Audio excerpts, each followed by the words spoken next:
ಇತ್ತೀಚೆಗೆ ಮಣಿಪಾಲ್ ಆಸ್ಪತ್ರೆ ಯಲಹಂಕದಲ್ಲಿ ದಾಖಲಾದ ಅತ್ಯಂತ ಸಂಕೀರ್ಣವಾದ ಪ್ಯಾಂಕ್ರಿಯಾಟಿಕ್ ಕ್ಯಾನ್ಸರ್ ಮತ್ತು ಅದರ ಯಶಸ್ವಿ ನಿರ್ವಹಣೆಗಾಗಿ ಅತ್ಯಾಧುನಿಕ ಕಡಿಮೆ ಆಘಾತಕಾರಿ ವಿಧಾನವಾದಂತಹ ಎಂಡೋಸ್ಕೋಪಿಕ್ ಅಲ್ಟ್ರಾಸೌಂಡ್ ಮಾರ್ಗದರ್ಶಿತ ರೇಡಿಯೋ ಫ್ರೀಕ್ವೆನ್ಸಿ ಅಬ್ಲೇಷನ್ನ ಬಳಕೆ ಇದಕ್ಕೆ ಉತ್ತಮ ಉದಾಹರಣೆಯಾಗಿದೆ. ಈ ಮಹತ್ವದ ಶಸ್ತ್ರಚಿಕಿತ್ಸೆಯ ಬಗ್ಗೆ ತಿಳಿಸಲು ವೈದ್ಯಕೀಯ ಗ್ಯಾಸ್ಟ್ರೋಎಂಟರಾಲಜಿಯ ಮುಖ್ಯ ಸಲಹೆಗಾರರಾದ ಶ್ರೀ ಡಾಕ್ಟರ್ ಶ್ರೀನಿವಾಸ್ ಡಿ ಮತ್ತು ಮೆಡಿಕಲ್ ಆಂಕಾಲಜಿ, ಹೆಮಟೋ ಆಂಕಾಲಜಿ ಮತ್ತು ಬೋನ್ ಮ್ಯಾರೋ ಟ್ರಾನ್ಸ್ಪ್ಲಾಂಟೇಷನ್ ವಿಭಾಗದ ಮುಖ್ಯ ಸಲಹೆಗಾರರಾದ ಶ್ರೀ ಡಾಕ್ಟರ್ ಪ್ರಸಾದ್ ನಾರಾಯಣ್ ರವರ ನೇತೃತ್ವದಲ್ಲಿ ಮಣಿಪಾಲ್ ಆಸ್ಪತ್ರೆ ಯಲಹಂಕದಲ್ಲಿ ಪತ್ರಿಕಾಗೋಷ್ಠಿಯನ್ನು ಆಯೋಜಿಸಿತ್ತು. ಇದೇ ಸಂದರ್ಭದಲ್ಲಿ ಮಾತನಾಡಿದ ವೈದ್ಯರು, ಇದೇ ಕರ್ನಾಟಕದಲ್ಲಿ ಈ ರೀತಿಯ ಮೊದಲ ಪ್ರಕರಣವಾಗಿದ್ದು ವೈದ್ಯಕೀಯ ಕ್ಷೇತ್ರದಲ್ಲಿ ಮಹತ್ವದ ಮೈಲುಗಲ್ಲಾಗಿದೆ ಎಂದರು. 66 ವರ್ಷದ ಶ್ರೀಮತಿ ಸೀತಮ್ಮ ಕೆ ಅವರು ಕಳೆದ 2 ತಿಂಗಳುಗಳಿಂದ ತೀವ್ರವಾದ ಹೊಟ್ಟೆ ನೋವಿನಿಂದ ನರಳುತ್ತಾ ಇದ್ರು. ಆದರೆ ಮಣಿಪಾಲ್ ಆಸ್ಪತ್ರೆಯಲ್ಲಿ ಮರುಪರಿಶೀಲನೆ ಹಾಗೂ ಅಲ್ಟ್ರಾಸೌಂಡ್ ಸೇರಿದಂತೆ ಹೆಚ್ಚಿನ ಇಮೇಜಿಂಗ್ ಪರೀಕ್ಷೆಗಳು ನಡೆಸಿದಾಗ ಕ್ಯಾನ್ಸರ್ ಇರೋ ಸಾಧ್ಯತೆಯ ಮೇಲೆ ಅನುಮಾನ ಮೂಡಿತು.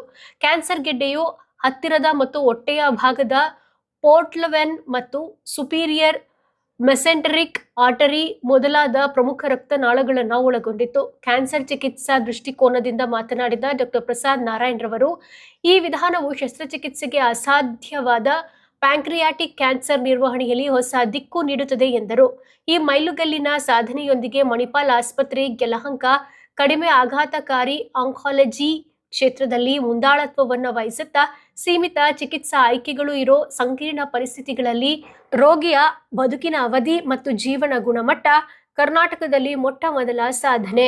Prasad Narayanan, I am the lead medical oncologist in Manipal Hospital, Yelahanka.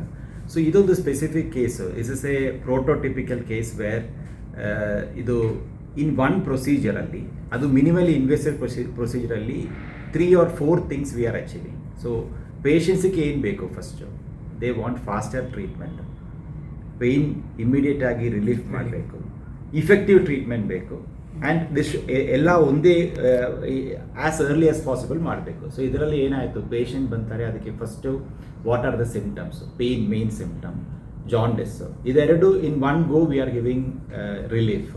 ಇನ್ನೊಂದು ಬಂದು ಡಯಾಗ್ನೋಸಿಸ್ ಕೂಡ ಆಗುತ್ತೆ. ಇದು complex diseases, pancreatic cancer is a complex disease. ಅದರಲ್ಲಿ ಸಪೋಸ್ ಆಪರೇಷನ್ ಮಾಡೋಕ್ಕಾಗಿಲ್ಲ ಅಂದರೆ ಇಟ್ ಬಿಕಮ್ಸ್ ಪ್ಯಾಲಿಯೇಟಿವ್ ಅಂತ ಒಳ್ಳೆ control of symptoms. So symptom control ಕೂಡ ಲೆವೆಲ್ ಆಫ್ ಸಿಂಪ್ಟಮ್ ಕಂಟ್ರೋಲ್ಸ್ ಇದೆ. ಸೊ ಇಮ್ಮಿಡಿಯೇಟ್ಲಿ ಪೇಯ್ನ್ ರಿಲೀಫ್ ಆಯ್ತಂತ ಆಮೇಲೆ ಬೇರೆ ಟ್ರೀಟ್ಮೆಂಟ್ಸು ನಮ್ಮದು ಮೆಡಿಕಲ್ ಆನ್ಕಾಲಜಿಯಲ್ಲಿ ಹೊಸ treatments, chemotherapy, targeted therapy, immunotherapy, ಈ ಟ್ರೀಟ್ಮೆಂಟ್ಸ್ಗೆಲ್ಲ ತಡೆಕೊಳ್ಳೋದಕ್ಕೆ ಪೇಷಂಟ್ಗೆ ಶಕ್ತಿ ಬೇಕಲ್ವ. ಅದಕ್ಕೆ ಜಾಂಡಿಸ್ ಕಡಿಮೆ ಆಗಿರಬೇಕು, ಪೇಯ್ನ್ ಇಲ್ಲ ಅಂದಿರಬೇಕು, ಅದು immediate relief we are getting. So ಇದೊಂದು ಲ್ಯಾಂಡ್ ಮಾರ್ಕ್ ಆ್ಯಕ್ಚುಲಿ. ಇದೇ ಥರ ಮಿನಿಮಲಿ invasive procedures will help in patients getting better treatments and leave longer. So that is what A multi disciplinary team will bring. ನಮ್ಮ ಹತ್ರ ಒಂದು 65 ವಯಸ್ಸಿನ lady ಬಂದರು. ತುಂಬ ಹೊಟ್ಟೆ ನೋವು ಮತ್ತು ಕಾಮಣಿಯಿಂದ ನರಳ್ತಾ ಇದ್ದರು. ಹೊಟ್ಟೆ ನೋವು 2 ತಿಂಗಳಿಂದ ಇತ್ತು, ಮತ್ತು ಕಾಮಾಲೆ 1 ವಾರದಿಂದ ಸ್ಟಾರ್ಟ್ ಆಗಿತ್ತು.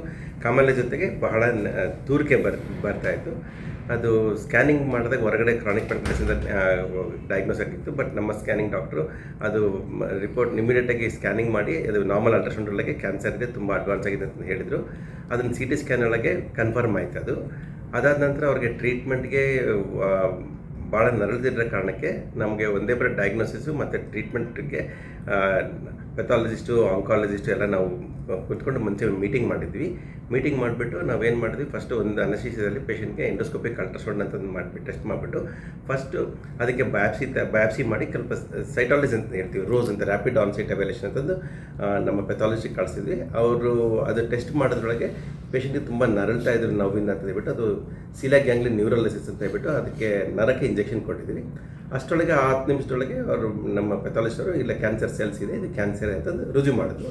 ಆ ಕ್ಯಾನ್ಸರ್ ಅಂತ ರುಜು ಮಾಡಿದ್ಮೇಲೆ ಆ ಪೇಷಂಟ್ ಹತ್ರ ನಾವು ಆಗಲೇ ಮಾತಾಡಿದ್ವಿ, ಗಡ್ಡೆನ ಕರಗಿಸೋಣ ಅಂತ ಹೇಳ್ಬಿಟ್ಟು ಎಂಡೋಸ್ಕೋಪಿಕ್ ಯಾಕಂದ್ರೆ ಇದಕ್ಕೆ ಆಪ್ರೇಷನ್ಗೆ ಬಿಯಾಂಡ್ ಆಪ್ರೇಷನ್ ಸ್ಟೇಜ್ ಇತ್ತು. ಯಾಕಂದರೆ ನರಗಳೆಲ್ಲ ಇನ್ಫಿಲ್ಟ್ರೇಟ್ ಆಗಿತ್ತು, ಮತ್ತು ಇನ್ನೊಂದು ಕೇಳ್ಕೊಂಡು ಪೇಷಂಟ್ಗೆ ಲಿವರ್ ಕೂಡ ಡ್ಯಾಮೇಜ್ ಆಗಿತ್ತು, ಸಿರೋಸಿಸ್ ಆಫ್ ಲಿವರ್ ಇತ್ತು. ಸೊ ಆ ಕಾರಣಕ್ಕೆ ಆಪ್ರೇಷನ್ ಆಗೋದಿಲ್ಲ.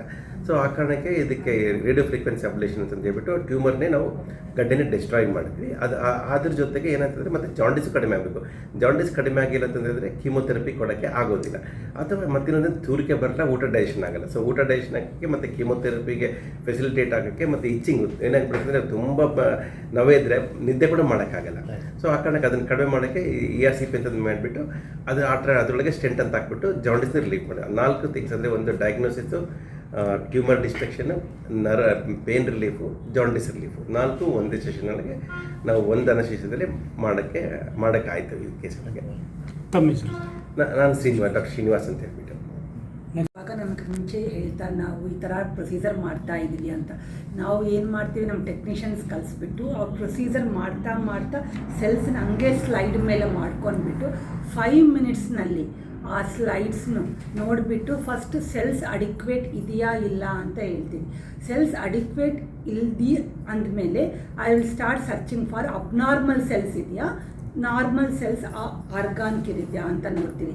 ಅಬ್ನಾರ್ಮಲ್ ಸೆಲ್ಸ್ ಇದೆ ಅಂದಮೇಲೇನು ನೀಟಾಗಿ ನೋಡ್ತೀವಿ ಅದು ಕ್ಯಾನ್ಸರ್ ಸೆಲ್ಸಾ ಬೇರೆ ಆ ಥರ ಕ್ಯಾನ್ಸರ್ ಸೆಲ್ಸ್ ಇದೆ ಅಂದರೆ ಇಮ್ಮಿಡಿಯೇಟ್ ಅವರಿಗೆ ಫೋನ್ ಮಾಡಿಬಿಟ್ಟು 5-10 ಮಿನಿಟ್ಸ್ನಲ್ಲಿ ನಮಗೆ ಸೆಲ್ಯುಲಾರಿಟಿ ಸಾಕು, ಡಯಾಗ್ನೋಸಿಸ್ ಸಿಕ್ಕಿದೆ ಅಂತ ನಮ್ಮ ಕಡೆಯಿಂದ ಇನ್ಫಾರ್ಮ್ ಮಾಡ್ತೀವಿ. ಸೆಲ್ಯುಲಾರಿಟಿ ಇಲ್ಲ ಏನನ್ನ ಕಡಿಮೆ ಇದ್ದರೆ ಅದನ್ನು ಇನ್ಫಾರ್ಮ್ ಮಾಡ್ತೀವಿ. ಆನ್ ಸೈಟ್ನಲ್ಲಿ ಅವ್ರು ಇನ್ನೊಂದು ಸ್ಲೈಡ್ ಕಳಿಸ್ತಾರೆ. ಬಟ್ ಈ ಕೇಸ್ನಲ್ಲಿ ತುಂಬ ಸೆಲ್ಸ್ ಬಂದಿದೆ, ಅದರಲ್ಲಿ abnormal cells suggesting of cancer ಸೆಲ್ಸನ್ನು ಕಾಣಿಸಿದೆ. ಅದಕ್ಕೋಸ್ಕರ ಮ್ಯಾಕ್ಸಿಮಮ್ 10 ಮಿನಿಟ್ಸ್ ಒಳಗಡೆ ನಾವು ಹೇಳಿಬಿಡ್ತೀವಿ ಅವ್ರಿಗೆ. ಹೇಳಿದ್ದೀರಾ? ಹೇಳಿದ್ದೀವಿ ಈ ಕೇಸ್. ತಮ್ಮ ಹೆಸರು? ಸುನೀತಾ, ಡಾಕ್ಟರ್ ಸುನೀತಾ. ನಮ್ಮ ತಂದೆ ತಾಯಿ ಬಂದು ಊರಲ್ಲಿ ಇರ್ತಾರೆ. ಸೊ ಅಲ್ಲಿ ಸ್ವಲ್ಪ ಪೇನ್ ಇತ್ತು, ಸ್ವಲ್ಪ ಒಂದು. ನಿಮ್ಮ ತಂದೆ ನನ್ನವರು? ನಮ್ಮ ತಾಯಿ ಊರು ಅಂತ? ಸಿಂಧನೂರು, ರಾಯಚೂರು ರಾಯಚೂರು ಡಿಸ್ಟ್ರಿಕ್ಟ್. ಡಿಸ್ಟ್ರಿಕ್ಟ್. ಸಿಂಧನೂರಿಂದ ನೋವು ಕಡಿಮೆ ಆಗ್ತಾ ಇರಲಿಲ್ಲ. ಅಲ್ಲಿ ಒಂದು 2-3 ಜನ ಡಾಕ್ಟರ್ ಹತ್ರ ತೋರಿಸಿದ್ದೀವಿ, ಕಡಿಮೆ ಆಗಲಿಲ್ಲ. ಆಮೇಲೆ ಸ್ವಲ್ಪ ಯಾಕೋ ಇದು ಸ್ವಲ್ಪ ಡೌಟ್ ಥರ ಇದೆ, ಸ್ವಲ್ಪ ಹೈದ್ರಾಬಾಡ್ಗೆ ಹೋಗ್ಲಿಕ್ಕೆ ಹೇಳಿದರು. ಬಟ್ ನಾವು ಹೈದ್ರಾಬಾಡ್ಗೆ ಹೋಗಲಿಲ್ಲ. ನಾನು ಇಲ್ಲೇ ಇರೋದ್ರಿಂದ ನಮ್ಮ ತಂದೆ ಇಲ್ಲೇ ಬಂದರು. ಇಲ್ಲಿ ಬಂದಮೇಲೆ ಇಲ್ಲಿ ವಿಶಾಲ್ ಅಂತಂದು ಮಾರ್ಕೆಟಿಂಗ್ ಟೀಮಲ್ಲಿ ಕನ್ಸಲ್ಟ್ ಮಾಡಿದ್ವಿ. ಆ್ಯಕ್ಚುಲಿ ನಾವು ನಮ್ಮ ಏರ್ಪೋರ್ಟಲ್ಲಿ ಕೆಲಸ ಮಾಡೋದು, ಅಲ್ಲಿ ರೆಫರೆನ್ಸ್ ಕೊಟ್ಟರು. ಸೊ ಅವ್ರು ರೆಫರೆನ್ಸ್ ಕೊಟ್ಟಿದ್ದು ಅವರು ಬಂದು ಸಾರಿಗೆ ರೆಫರ್ ಮಾಡಿದ್ರು ನಮ್ಮನ್ನ. ನಾವು ಅಪಾಯಿಂಟ್ಮೆಂಟ್ ತೊಗೊಂಡು ಬಂದಿದ್ದೀವಿ. ಬಂದಮೇಲೆ ಬರಬೇಕಾದ್ರೆ ಊಟ ಮಾಡ್ತಿರ್ಲಿಲ್ಲ. ಒಂದು ಟೀ ಸ್ಪೂನಷ್ಟು ಗಂಜಿ ಕುಡಿಯೋರು ಬೆಳಗ್ಗೆ, ಅಷ್ಟು ಬಿಟ್ಟರೆ ಬೇರೆ ಇನ್ನೇನಿಲ್ಲ. ಮಧ್ಯಾಹ್ನ ಅಷ್ಟು ಬಿಟ್ಟರೆ 1-2 ಡ್ರಾಪ್ಸ್ ನೀರು ಕುಡಿಯೋರು. ಮೈಯೆಲ್ಲ ತುರಿಕೆ, ಪೇಯ್ನು, ನಿದ್ದೆ ಇಲ್ಲ, ಏನೂ ಇರ್ತಿರ್ಲಿಲ್ಲ. ಬಟ್ ಬಂದಮೇಲೆ ಸಾರು ಒಂದು ಸ್ವಲ್ಪ ಇಮ್ಮಿಡಿಯೇಟಾಗಿ ರೆಮಿಡಿಯಲ್ ಸ್ವಲ್ಪ ಮೆಡಿಸನ್ ಕೊಟ್ಟರು. ಅದು ಸ್ವಲ್ಪ ಕಡಿಮೆ ಆಯಿತು. ಬಟ್ ನಮ್ಮಲ್ಲಿ ಸ್ವಲ್ಪ ಡೌಟ್ಸು, ಟ್ರೀಟ್ಮೆಂಟ್ ಅಂದ ತಕ್ಷಣ ಸ್ವಲ್ಪ ಭಯ. ಯಾಕಂದರೆ ಇದೆಲ್ಲ ಮತ್ತೆ ಇನ್ನೂ ನಾವು ಪೇನ್ ಕೊಡ್ತೀವ ಅಂತ ಒಂದು ಭಯ ಬಂತು. ಮತ್ತೆ ಸೆಕೆಂಡ್ ಟೈಮ್ ಕನ್ಸಲ್ಟ್ ಮಾಡಿದ್ವಿ ಡಾಕ್ಟ್ರ್ ಹತ್ರ. ಡಾಕ್ಟ್ರು ಇಲ್ಲ, ನಾನು ಯಾವುದೂ ಸರ್ಜರಿ ಮಾಡಲ್ಲ, ನಾನು ಏನೂ ಮಾಡಲ್ಲ, ಎಂಡೋಸ್ಕೋಪ್ ಇದ್ರೂ ನಿಮಗೆ ಕ್ಲಿಯರ್ ಮಾಡಿಕೊಡ್ತೀನಿ ಅಂತ ಒಂದು ಅಶ್ಯೂರೆನ್ಸ್ ಕೊಟ್ಟರು. ಆದರೆ ಅದ್ರ ತಕ್ಕಂಗೆ ಮತ್ತೆ ಅಡ್ಮಿಟ್ ಮಾಡಿ ಇಮಿಡಿಯೇಟಾಗಿ ಕೊಟ್ಟ ತಕ್ಷಣ ನೆಕ್ಸ್ಟ್ 2 ಡೇಸಿಂದ ಇಮಿಡಿಯೇಟಾಗಿ ನಮ್ಮ ರಿಸಲ್ಟ್ ಕಾಣಿಸ್ತು. ಇಮಿಡಿಯೇಟಾಗಿ ಪೇನು ಕಡಿಮೆ ಆಗಿದೆ, ಜಾಂಡಿಸು ಕಡಿಮೆ ಆಗಿದೆ. ಈಗ ಹೊಟ್ಟೆ ಹಸಿತಾ ಇದೆ, ಊಟ ಮಾಡ್ತಾ ಇದ್ದಾರೆ, ನಿದ್ದೆ ಮಾಡ್ತಾ ಇದ್ದಾರೆ ಚೆನ್ನಾಗಿ. ಆ್ಯಸ್ ಆಫ್ ನೌ ಈಗ ಸ್ಯಾಟಿಸ್ಫ್ಯಾಕ್ಟ್ರಿ ನಮ್ಗೆ ಭಾಳ ಕಾಣಿಸಿದೆ ಅದರಲ್ಲಿ. ಎಷ್ಟು ದಿನ ಆಯಿತು ಸರ್ ಇದೆಲ್ಲ ಆಗಿ? ಇದು ಲಾಸ್ಟ್ ಬುಧವಾರ ಆಗಿದೆ. ಬುಧವಾರ ಆಗಿದೆ. ಒಂದು ವಾರ ಆಯಿತು ಆಗಿದೆ. ಬಟ್ ಈಗ ಓಕೆ, ಆರಾಮಿದ್ದಾರೆ ಈಗ. ಸ್ವಲ್ಪ ಮತ್ತೆ ಸ್ವಲ್ಪ ನೋವು ಹಂಗಿದೆ. ಬಟ್ ನೋವದು ಇವತ್ತು ಕಾಣಿಸಿದೆ ಅಷ್ಟೇ. ಬಿಟ್ಟರೆ ಆ್ಯಕ್ಚುಲಿ ಒಂದು ವಾರದಲ್ಲಿ ನೋವು ಇರಲಿಲ್ಲ, ಚೆನ್ನಾಗಿದ್ದರು, ಆ್ಯಕ್ಟಿವ್ ಆಗಿ ಇದ್ದಾರೆ. ಸ್ವಲ್ಪ ಎನರ್ಜಿ ಲೆವೆಲ್ಸು ಬಂದಿದೆ, ಮತ್ತು ಸ್ವಲ್ಪ ಕಡಿಮೆ ಆಗಿದೆ. ಸಾರ್ ಇವತ್ತು ಮತ್ತೆ ನೋಡ್ತಾ ಇದ್ದಾರೆ. ಬಟ್ ಟ್ರೀಟ್ಮೆಂಟ್ ಅಂತೂ ಫಾಲೋ ಅಪ್ ಮಾಡ್ತಾ ಇದ್ದಾರೆ. ಒಂದು ಎಲ್ಲದೂ ಸಿಕ್ಕಿದೆ.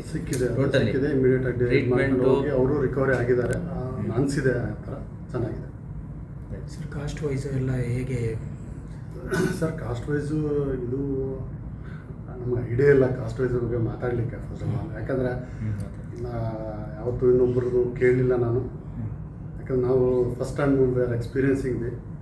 ಬಟ್ ಕಾಸ್ಟ್ ಅನ್ನೋದಕ್ಕಿಂತ ಅವ್ರಿಗೆ ನೋವು ಕಡಿಮೆ ಆಗಿ ರಿಲ್ಯಾಕ್ಸ್ ಆಗಿದ್ದರೆ ದಟ್ ಫೀಲ್ಸ್ ಇದು ನಮ್ಮ ರಿಲ್ಯಾಕ್ಸೇಷನ್ ಅಲ್ಲಿ ಆಗುತ್ತೆ.